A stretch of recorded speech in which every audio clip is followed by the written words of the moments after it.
ए बाजारला आलात तर देव आपला करा. महिला मंडळ ऐ तुमची आई जिवंत आहे ना? आई जिवंत आहे ना? आहे ना?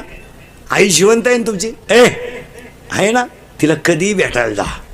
तुमची पिशवी रिकामी नाही येणार. कवठं येतील, बोरं येतील, जांभळं येतील, चिचुकी येतील, हरभरी येतील, पण तुमची आई गेली ना, तुमच्या भावाच्या बंगल्यातून सोन्याचा धूर निघू द्या, पिशवी नाही न्यायची, पर्स न्यायची, पर्स. आता उत्तर द्या महिला मंडळ, तुमची पिशवी भरून देणारी कोण आहे? आई आहे, बरोबर आहे ना? आता लबाड नाही बोला बरं का. सणासुदीचे दिवस आहे, मी तुमच्या मुलासारखा वळी आली. आता फक्त तुमच्या पायाला हात लावून सांगतो, माझ्याशी खोटं बोलायचं नाही. तुमच्या मुलासारखा आहे मी. तुम्हाला कधी असं वाटलं का तुमची आई मारावा? नाही ना? नाही ना? लबाड नाही बोलायचं बरं का. तुमची आई कधीच मरू नये असं तुम्हाला वाटलं ना? वाटलं ना? वाटलं ना? वाटलं ना? वाटलं ना? मग तुम्ही ज्याच्या पगारावर उड्या हाणता त्याला आई असेल ना?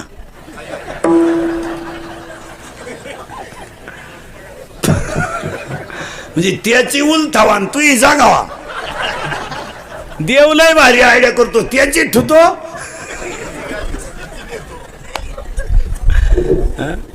किती लबाड लोक आहे. 10 वर्षापूर्वी मुलीचं लग्न झालं ना, पोरगी नवऱ्याच्या घरी जर चालली तर पोरीची आई काय म्हणायची माहिती का?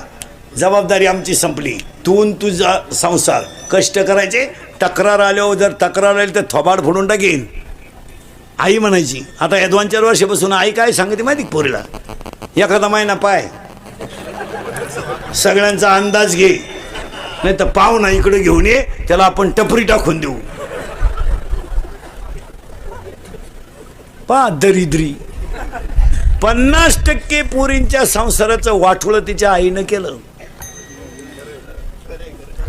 इतकी खोड आहे आईला, इतकी ती पण दिसते अशी. फक्त पुरीचा फोन आला, चालली थोबाडवाशी.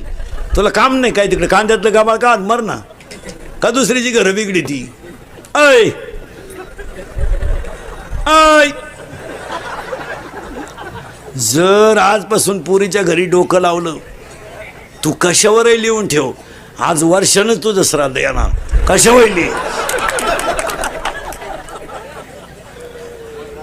ज्याचं त्याचं प्रारब्ध आहे, जो तो भोगील. चांगलं करणं आपलं काम आहे. विहिरीतल्या पाण्याचं दंडानं जाणं पाणी काम आहे. ती मिरचीला गेलंय तिखट झालंय, कारल्याला गेलं कडू झालंय, उसाला गेलंय गोड झालंय, पाण्याचा काय दोष आहे? आव्यामधल्या मडक्यानं कुंभारानं मडकं घडवणं हे त्याचं काम आहे. काही मडके तर हंडीला गेले, काही दहाव्याला गेले, काही म्हाताऱ्याला घेऊन गेले. कुंभाराचा काय दोष आहे? ज्याचं त्याचं प्रारब्ध असेल तसं तो भोगीन. आणि तुम्ही प्रारब्धच बदलवायला निघाले पोरीचं. महाराज 10-10 लाख रुपये घालून सुद्धा पोरींच्या आयानी पोरी नांदू दिल्या नाही. इथे घेऊन आली, मला काही जड नाही म्हणली.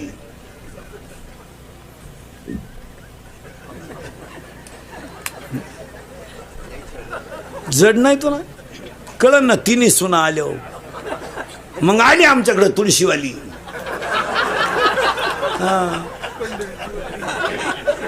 प्रस्थान कवाय म्हणते? प्रस्थान प्रस्थान कवाय? आपण म्हणलं का ज्येष्ठ महिन्यात लांबलं काय ना बाई. हो जम्बूक करी, ज्यानं बायकोच करेल नाही ना, बायको तो पोर आहे ना महाराज, कोणाला बोलून देत नाही. बायको करू दे, अशी नीट करून टाकीन बायको, आपल्या पुढं नीट करीन. गपचीप बस, असंच म्हणायचा तो बाप भाऊ. तो तर सासरवाडीला कांदे वाट्यानं करायला गेला भाऊ. ती इकडं झिरो ती का, जिला सुन नाही ना एकही, तिथं टक्कळच फोडू दी ती नुसत्या, कोणाला बोलून देत नाही. माझ्या डोळ्यात देखत आणायची, माझ्या डोळ्यात देखत आणायची. अण्णा आण ग बयान, तुला अजून सुनाचा झटका माहीत नाही. वैशाखात सुन आली का ज्येष्ठ तुझ्या डोळ्याचं ऑपरेशन झालं, तुला अजून माहीत नाही. जिची थोरली सून आली तिच्या धाकट्या पोराला पाहुणे आले आणि ती म्हणते यंदा नाही, दिवाळीनंतर पाहू. का पहिलीनंच एवढी जी रावली. माझी भाषा नाही, मी ओव्यांप्रमाणे तुम्हाला पाठपर्यंत देणार. हो जम्बूक करी गर्जना जो देखिली नाही पंचानना. कोल्याची कुई फक्त वाघ दिसेपर्यंत सिंह दिसेपर्यंतच चालती. काही लय दिवस चालत का? हाताने इज्जत घालायची. संसार एवढा नेट लावून कायला करायचा? काय मागच्याला घे नाही. आता हे मी 3 करतो रोज. हलक्या हाती 3 जवळ काढलं चौथे काढतो 3 तास मग माझे नुसते माईकला लागू लागू होट सडले वारा नुसतं नाही माईकला लागू लागू होटच गेले नुसती होट आतून लाल लाल जर झाली नुसती आदळून 6 तास बोलतो रोज. मग आता महापोरे म्हणणार आहे का माझ्या बापाला लई कष्ट केले. तो म्हणणार मजा आणलं त्यानं रोज 3 गावं हिंडायचा चांगला नादावला होता बाहेर यांना काय केलं. नाही महाराज आपणच सावध व्हायचं लोकांना नाही सांगायचं. आपल्या पोऱ्यानं आपली मर्यादा सोडली त्या दिवशी आपण त्याच्यातून रिटायर. काय मत आहे तुमचं. ज्या दिवशी आपल्या पोऱ्याच्या तोंडाचा वास आला ना कोठऱ्याचा त्या दिवशी कष्ट बंद. का करायचे. भजन नाही करायचं दिंडीला पंगत नाही घालायची या नालायकांसाठी बांध करू जमीन वाढायच्या नाकडे टाकू टाकू मोटरी चालवायच्या चिंगड्या खाली घालू घालू गोण्या टाचायचं आपण पाणी मारून दूध विकायचं नाही या नालायकांनी पाणी टाकून प्यायची. काला कमवायची काय कामवायचं काम राहिलं शिल्लक. भारीत भारी टीव्ही घ्यायचा बायकोला भारीत भारी गाजरा घ्यायचा 1.5 किलोमीटर वास गेला पाहिजे असा बायको डोक्याचा नसला. भारी गाजरा आणायचा बायको चांगली ब्युटी पार्लरला न्यायची मस्तपैकी मधल्या फटीत चमकी बिमकी भरून आणायची मस्त एक हात बायकोच्या गळ्यात मस्त मालिका पाहत बसायचं. बस पोरे म्हणणार असं का केलं भाऊ मी पेरलं एक उतारलं दुसरं आता मला मशागतही करायची नाही वावरच खाट ठेवायचंय तुला काय करायचं. कमीत बसायचं येड्यावानी कमी महाराजांची भाषा नाही. महाराज अंतकाळीचे कोणी नाही हो. आपण फक्त आपल्या पुरते एखाद्या बाईचा नवरा तरुणपणात मरू द्या बरं काय बोंबलं ती बाई काय थोबाड जोडू जोडू रडती बाई. देवान तुझी रान रणकीन झाली मेल्यान मला काल आठवलं त्यांना काल आणि आलं आता काय माझ्या जगण्यात मजा आहे येतेच त्यांच्या संगत नवरा जळवतो ती आगी वडी ती आणि 2-4 बाया तिला माग वडी द्या अशी ढिल्ली करा बरं जाळाजवळ न्यायची ना अशी ढिल्ली करायची. चिंगाट गरगाठील ती कोण मारत तर कोणच्यासाठी मारा झाकली अय फक्त म्हणायला कोण करत. एखाद्याची बायको तरुणपणात मरू द्या म्हणजे मरू नये मरू द्या त्याला 2 पोरं असावं गोजीरवाणी आणि 2-4 दिवस व्हा बायको मरून आठवडाभर आणि आपण त्याला भेटायला जावा ते असं दारात बसलं राहतं. पोरं खेळा त्या अंगणात आपण त्याच्याजवळ जायचं आणि त्याला म्हणायचं काय चालय काय चालय. तो म्हणतो काय चालायचं वाटोळं झालं परपंचाचं जगण्यात मजा नाही राहिली. देवानं माल न्यायला लागत होत तिला नव्हतं न्यायला लागत बिगर बायकोचं जगण्यात मजा नाही. कसा आठवडा काढला माझं मला माहिती. त्याला विचारायचं बायको बिकू करता का छे छे छे छे मला काय करायचं बायको करू पण यांनी कोणाला आई म्हणा.